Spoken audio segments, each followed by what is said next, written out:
কি অবস্থা ফারুক ভাই? দেলোয়ার আমার নাম ভাই। দেলোয়ার ভাই নি আপনি? ভাই আলহামদুলিল্লাহ ভালো আছি, আপনি কেমন আছেন? এই তো ভালো আলহামদুলিল্লাহ। আপনি কোন জায়গায় থাকেন?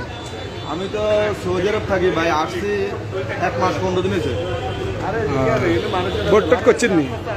ভাই। বোর্ডের উপলক্ষে আসছিলাম, ভোট করছি আলহামদুলিল্লাহ। আমাদের জাতীয় নির্বাচন অংশগ্রহণ করছি।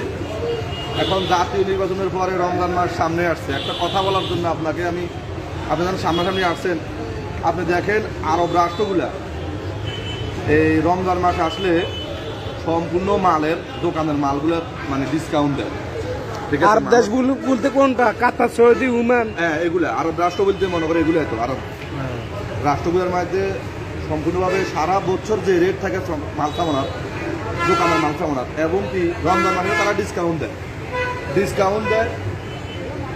দেয় কিন্তু কি জন্যে? একটা ফজিলতের মাস রমজান মাস, মানুষের খাইলে এটা দোয়া করবে, নামাজ পড়বে।